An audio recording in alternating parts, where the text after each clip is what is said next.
우리의 밭에 물을 줄 수 있는 그런 나라라는 것 감사해야 될 줄 압니다. 또한 이런 모든 것들이 말세의 징조다라는 것 기억하시고 재림을 준비하시는 우리 모든 분들 저희를 바랍니다. 오늘 저는 범사에 신뢰하게 된 이유라고 하는 제목으로 좀 말씀드리기를 원합니다. 이런 글이 있습니다. 우산을 잃은 사람보다 치근한 사람은 지갑을 잃은 사람이고, 지갑을 잃은 사람보다 치근한 사람은 사랑을 잃은 사람이며, 이보다 더 치근한 사람은 신뢰를 잃은 사람이다라는 글이 있습니다. 사실 모든 문제는 약간의 신뢰를 잃어버리는 데에서 시작합니다. 그런데 사도 바울과 고린도 교회의 문제는 어쩌면 다시 건너지 못할 강을 건널 만큼 큰 간격이 생겼었다라고 해도 틀리지 않습니다.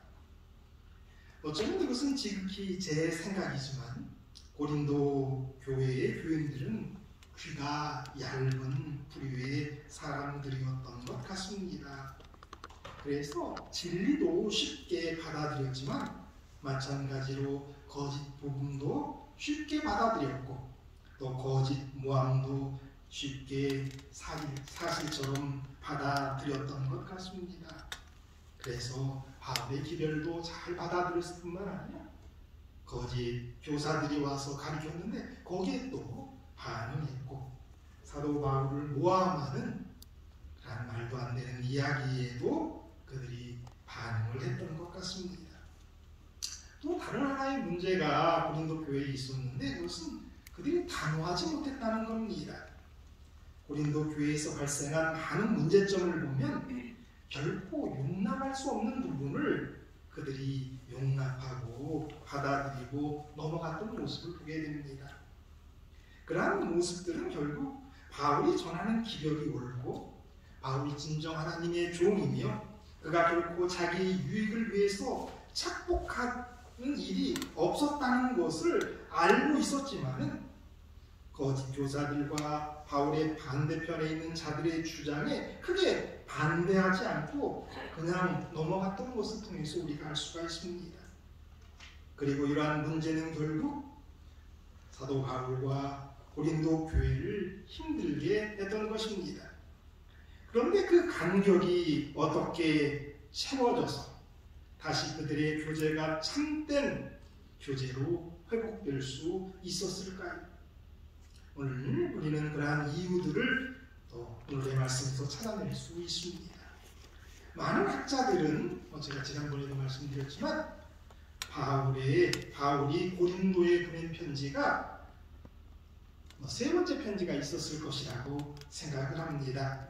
고린도 전서가 있고 지금 우리가 연구하고 있는 고린도 후서가 있고 그 사이에 다른 편지가 있었고 그 편지를 디도가 고린도에 가지고 갔을 것이라고 생각을 합니다.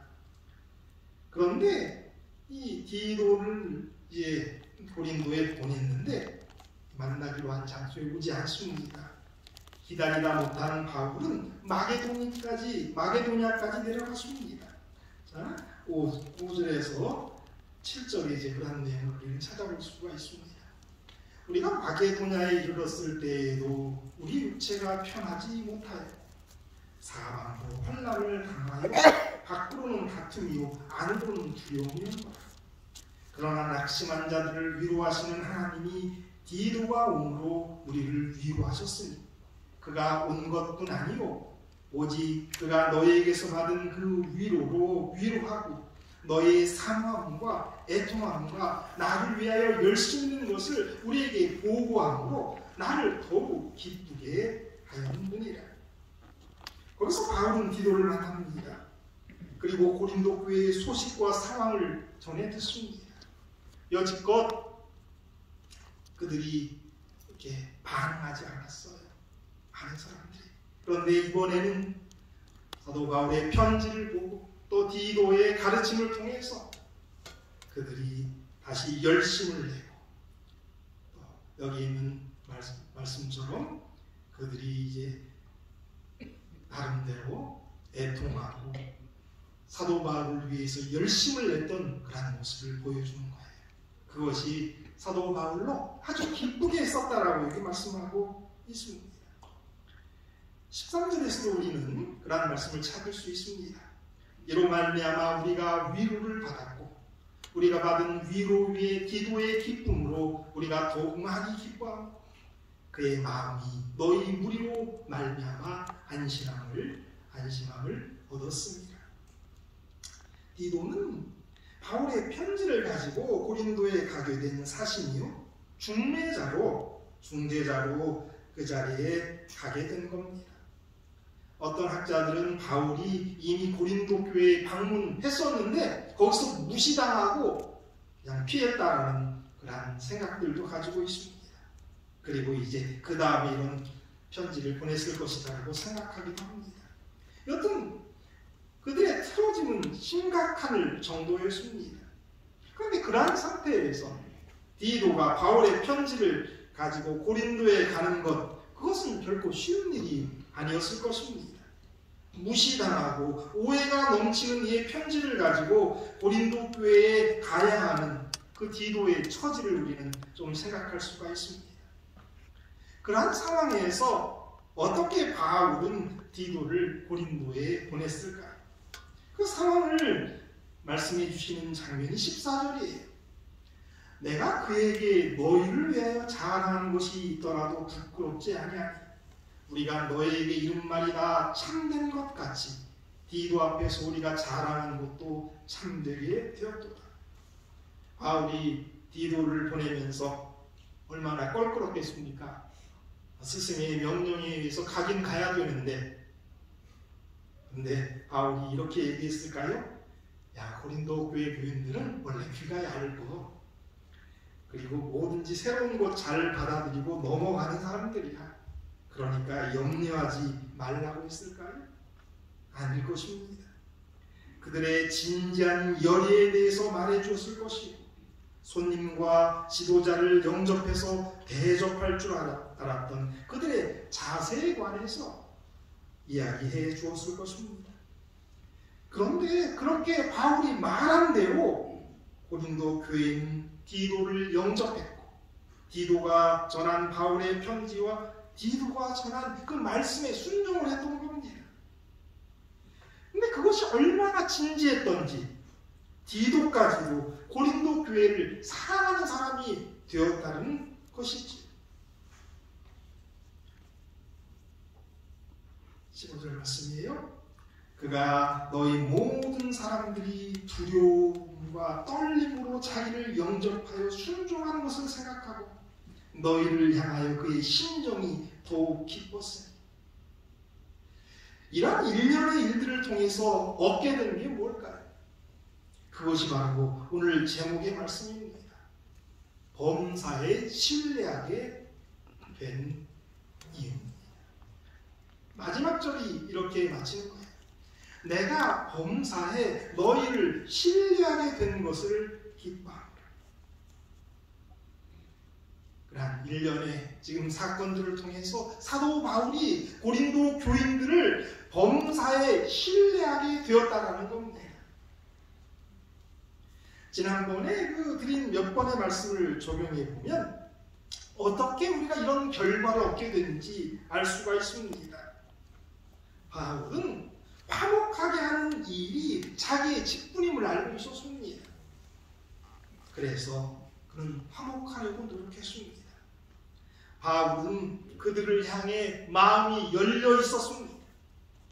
바울은 그들을 자식처럼 사랑했습니다. 그리고 오늘의 본문에서도 우리는 하나를 찾아보게 되는데요. 3절 말씀이에요. 공동번역으로 한번 읽어볼게요. 내가 전에도 말했듯이 여러분은 늘 내 마음속에 있어서 죽어도 같이 죽고 살아도 같이 살 사이가 아닙니다. 사도 바울은 고린도 교회에 대해서 이런 마음을 가지고 있었어요. 그들을 자식처럼 여겼어요. 그리고 운명 공동체처럼 여겼어요. 그래서 그 고린도 교회의 교우들이 바울의 마음속에 늘 있었습니다. 그래서 죽어도 같이 죽고 살아도 같이 살아요. 우리가 최고의 관계를 이러한 관계다라고 이야기하지 않습니까? 그런 마음으로 사도 바울은 고린도 교회를 사랑했기 때문에 그랬습니다. 이런 마음으로 고린도 교회를 사랑했고 그런 마음으로 고린도 교회와 교인들을 위해서 기도했기 때문에 결국에는 모든 문제가 해결되고 범사에 그들을 신뢰할 수 있게 된 것이죠. 끝까지 사랑하고 자식같이 사랑하고 예수님같이 사랑하고 사랑하기 때문에 그들을 위해서 기도하고 성령이 그들에게 역사하기를 기도하고 또 그들의 모든 문제를 가지고 구체적으로 기도했을 것입니다. 응답받은 그 구체적 기도의 내용을 우리가 이제 살펴보게 될 것입니다. 사람이 변하는 것, 교회가 변하는 것, 이런 것들은 사람이 할 수 있는 것들이 아닙니다. 그것은 전적으로 하나님께서 함께 하심이 있어야 합니다. 그러니까 바울이 디도를 통해서 보낸 그 편지에는 사랑과 기도가 가득했던 겁니다. 그 편지를 읽거나 듣게 된 모든 고린도 교인들의 마음에 성령이 역사하신 겁니다. 왜냐하면 바울이 사랑으로 눈물로 기도로 쓴 편지였기 때문에 그들은 더 이상 바울을 오해하지 않게 되었고 진리의 성령의 가르침에 따라 행할 수 있는 사람들이 됐기 때문에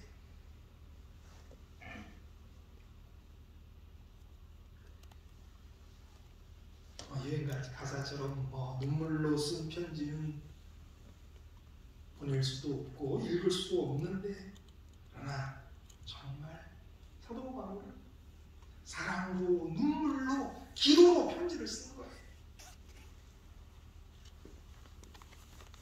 근데 이 바울과 고린도 교회의 이 사이의 문제는 뭐를 우리에게 이렇게 보여주고 있는 거냐면 우리와 하나님 사이의 문제를 보여주는 한 예가 될 수가 있습니다.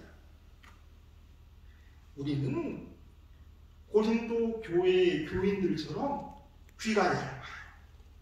결단력이 없습니다.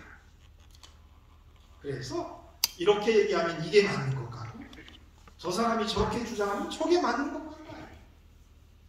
그래서 진리에 이렇게 서 있지 못할 때가 많아요. 또 우리의 약점이 뭐냐면 결단력이 없어요. 좋은 게 좋고 그래서 단호하지 못해요. 참는 게 좋고 껴들지 않는 것이 좋고 나서지 않는 것이 좋습니다. 그러다 보니까 진리는 거짓에 먹히고 하나님의 편에 서지 못하는 모습, 이것이 고린도 교회의 문제였고요. 오늘 저와 여러분의 문제이고 또 우리 교회의 문제일 수 있습니다.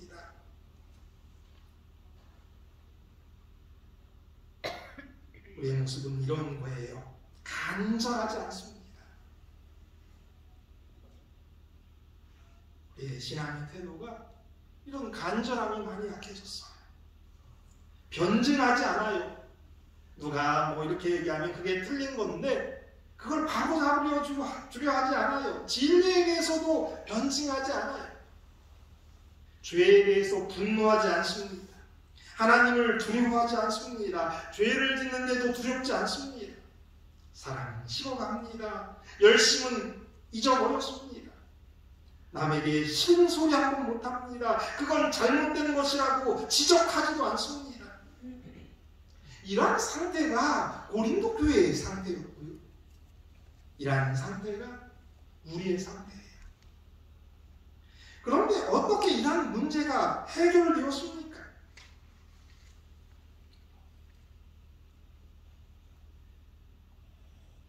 바울이 그들을 정말 죽도록 사랑했기 때문에 가능한 거예요. 그런데 그것처럼 예수님이 우리를 버리지 않고 우리를 끝까지 사랑하시기 때문에, 우리를 향해서 예수님의 마음이 열려있기 때문에 어떻게든 우리를 바로 잡아주시려고 성령님 통해서 우리에게 역사하시기 때문에, 우리를 위해 기도하시기 때문에 우리에게도 기회가 있는 거고 구원이 있게 되는 겁니다. 아멘. 그렇기 때문에 우리가 성령의 음성을 듣게 된다면 그것은 우리 하나님께서 예수님의 기도의 응답 때문에, 기도를 들어주시기 때문에 우리의 역사하시는 그러한 말씀임을 여러분 기억하시게 되기를 바랍니다. 아멘. 이렇게 살면 안 된다. 좀 더 열심을 내야겠다. 좀 더 회개했다라고 하는 말씀이 여러분에게 들린다면, 성령의 음성이 들린다면 그것은 예수님의 사랑이고 그것은 예수님의 기도덕이다라는 것 여러분 기억하시게 되기를 바랍니다. 아멘.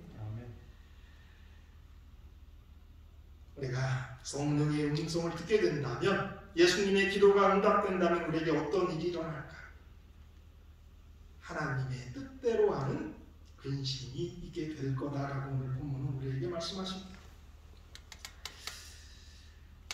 본교의 성경 주석 이 10절의 말씀에 하나님의 뜻대로 하는 근심에 대한 이야기를 쭉 하십니다. 문자적으로 하나님에 의해서, 즉 하나님이 정하신 혹은 하나님에게 간합될 만한 방법, 이것은 들통날까봐 혹은 벌받을까봐 염려해서가 아니다. 그것은 죄를 진정 슬퍼하고 뉘우치며 죄와 분리되고 이후로 죄로 이끄는 유혹, 그리스도의 은혜로서 저항하고자 결심하는 것이다. 하나님의 뜻대로 하는 근심이 어떤 거냐? 그건 하나님에 의해서 하게 되는 근심인데, 그거는 그냥 들통날까봐 벌받을까봐 염려하는 게 아니라 진정 죄를 슬퍼하고 뉘우치고 죄와 분리되고 이후로는 죄로 이끄는 유혹의 그리스도의 은혜로서 저항하고자 결심하는 게 바로 하나님의 의해서 하는 근심이다라고 말씀하십니다. 여러분, 성령이 우리에게 말씀하실 때, 이렇게 살면 안 된다라고 말씀하실 때, 회개하라고 하실 때, 여러분 이런 회개를 이루어내시게 되길 바랍니다. 진정 슬퍼하고 뉘우치고 이제 죄와 분리된 후에는 이제 주님이 주시는 힘으로 앞으로는 우리에게 유혹하는 그 죄의 유혹, 사단의 유혹을 저항하고자 결심하는 것, 그것까지 포함된 근심이 하나님의 뜻대로 하는 근심이에요. 여러분, 하나님의 뜻대로 하는 근심을 하시게 되기를 바랍니다. 아멘. 그러한 근심이 있어야 한다라고 여기 말씀하고 있는 거예요. 많은 사람들은 후회하고 맙니다. 그러나 회개야말로 진정한 회복이다라는 것 여러분 기억하시게 되기를 바랍니다. 아멘. 우리는 후회 정도만 해도 된다라고 생각하고 그것도 대단한 것을 느낀다라고 생각을 할 때가 많아요. 그러나 후회는 우리를 회복시키지 못합니다. 회개가 있어야 된다는 거죠. 그런데 여기 하나 더 이르는데, 그 회개는 뭐에 이르게까지 하는 회개에 되냐면 구원에 이르게 하는 회개에 한다라고 말씀하세요. 그러니까 하나님의 뜻대로 하는 근심은 진정한 회개를 동반할 수밖에 없다는 거예요. 계속해서 본교 성경 주석은 이렇게 설명하고 있어요. 하나님의 뜻대로 하는 근심에는 하나님과 동료 인간에게 잘못했음을 인식하고 고백하고 잘못을 바로잡고 적절한 노력을 기울이며 동일한 실체를 반복하지 않으려는 목적을 가지고 생애의 방향을 전환하는 것이 포함된다.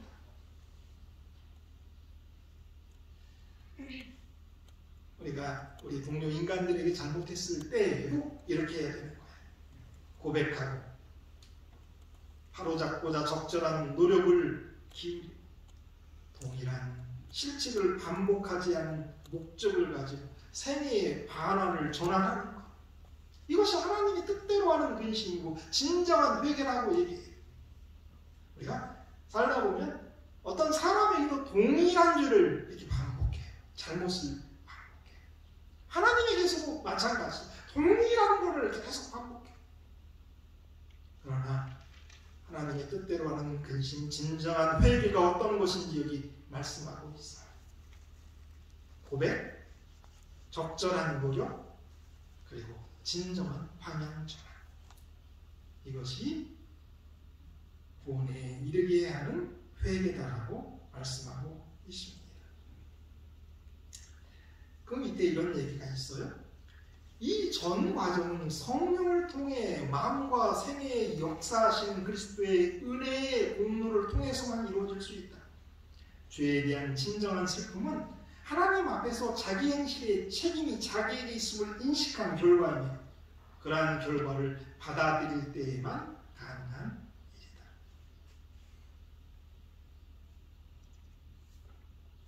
성령을 통해 마음과 생애에 역사하시는 그리스도의 은혜의 공로를 통해서만 이 모든 근심과 회개, 하나님의 뜻대로 하는 근심, 그것이 가져다는 구원에 이르게 하는 회개가 이라는 전 과정이 성령님을 통해서 역사하시는 그리스도의 은혜의 공로라는 거예요. 예수님이 그렇게 기도하시니까 예수님은 어쩌면 구체적으로 우리의 잘못 하나하나를 그분이 기도하신다는 말이에요. 우리의 약한 그 부분, 우리가 반복해서 죄 짓는 그 부분을 예수님이 하나하나 우리를 위해서 기도하신 성령님이 이제 역사하셔서 그러한 하나하나를 회개할 능력을, 그런 기회를 우리에게 주신다라고 이렇게 말씀하고 있는 겁니다. 회개에 합당한 열매가 있습니다. 보십시오. 하나님의 뜻을 따른 근심이 얼마나 여러분에게 열심을 일으켰습니다. 고린도 교회가 열심이 없었어요. 저와 여러분에게 이 열심이 부족하단 말이에요. 이 하나님의 뜻을 따른 근심이 얼마나 여러분에게 순결을 변호하게 했습니다. 의문을 느끼게 했습니다. 심판을 두려워하게 했습니다. 사랑을 사모하게 했습니다. 열렬히 헌신하게 했습니다. 불의를 징벌하게 했습니다. 이 하나님의 뜻에 따른 근심은 이러한 것들을 가리켜요. 근데 이러한 것들이 우리에게 너무나 약한 거예요. 이러한 문제가 고린도 교회의 문제고 저와 여러분의 문제예요. 저는 사도 바울이 이 고린도 교회의 이러한 문제 하나하나를 놓고 기도했을 거라고 생각해요. 그리고 그 기도 하나가 응답되어서 그들이 이제 열심히 일으켜지고 그들이 이제 변호하게 됐고 의문을 느끼게 됐고 심판을 느끼게 두려워하게 됐고 사랑을 사모하게 됐고 열렬하게 헌신하게 하고 죄를 죄라고 지적하고 죄를 떨구고자 하는 그런 노력을 하게 했을 거란 말이에요. 똑같이 저와 여러분의 문제인 이란 죄, 이란 목록 하나하나를 예수님이 우리를 위해서 기도하시고 그 기도가 성령을 통해서 우리에게 역사하실 때 우리가 그 성령의 가르침을 따르고 예수님의 능력을, 은혜를 의지하면 이러한 모든 문제를 우리가 해결할 수 있음을 여기 말씀하고 계신 것입니다. 이러한 역사가 저와 여러분에게 있게 되기를 간절히 바랍니다. 아멘. 마지막으로 우리 교회의 문제를 한번 생각해 보죠. 이 사도 바울의 그 사랑, 고린도 교회를 위한 그 사랑이 없었다면, 그 사랑의 기도가 없었다면 이런 역사가 일어나지 않았겠죠. 교리의 회복이 교회의 회복이 아닙니다. 불의를 징벌하는 것으로 교회가 회복되는 것이 아닙니다. 교회의 회복은 사랑의 회복입니다. 죽어도 같이 죽고 살아도 같이 사는 것이 진정한 교회의 회복이고 그것이 진정한 사랑의 회복입니다.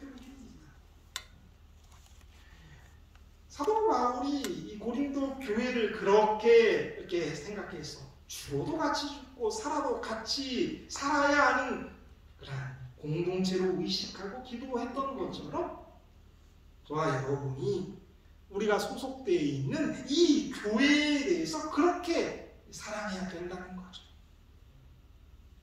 어떤 어머니는 지혜가 없어 보입니다. 그러나 비록 그들이 영리하지 않다 할지라도 그들은 매우 좋은 방법으로 자녀들을 키워냅니다. 왜냐하면 그들에게는 자녀들에 대한 사랑스러운 관심이 있기 때문입니다. 어떤 어머니들은 그들의 자녀들에게 부드러우며 친밀한 관심을 갖습니다. 반면에 어떤 계모들은 자식이 지식이 많고 영리할지를 모르지만 자녀들을 위한 필요한 그런 관심이 부족할 수 있습니다.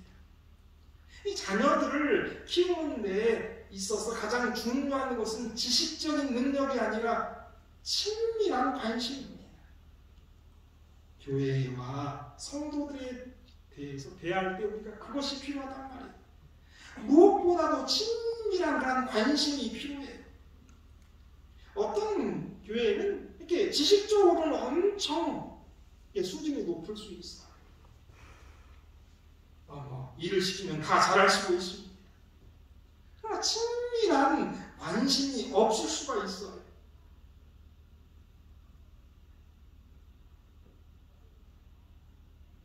오늘 우리 교회에도 가장 필요한 것이 있다면 바로 이러한 친밀한 관심과 사랑이다라고 생각을 합니다. 우리가 7장을 통해서 다시 한번 배워야 하는 것 중에 가장 중요한 점 가운데 하나가 성도들에 대한 바울의 사랑이에요.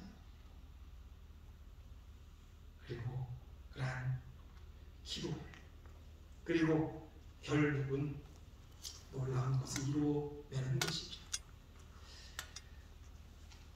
고린도후서 7장 16절 내가 범사에 너희를 신뢰하게 되는 것을 기뻐하노라. 이 말씀이 사도 바울이 고린도 교회를 향해서 하는 말씀이 아니라 하나님께서 예수님께서 저와 여러분에게 하신 말씀이 되기를 저는 간절히 바랍니다. 아멘. 하나님께서 우리에게 말씀하시기를 내가 범사에 너를 신뢰하게 되는 것을 기뻐하노라. 이러한 이야기를 듣는 저와 여러분이 되기를 바랍니다. 그러한 일이 이루어지기 위해서 예수님이 기도하십니다. 성령님이 역사하십니다.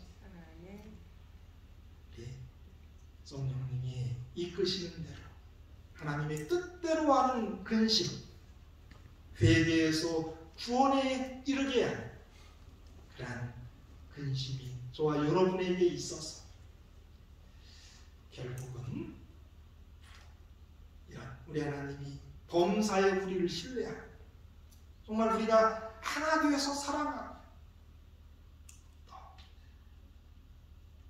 예수님을 위해서 열심을 회복하고 사랑을 회복하고 또 단호하게 진리를 전하는 저와 여러분이 되기를 바라면서 말씀 마치겠습니다. 기도합니다.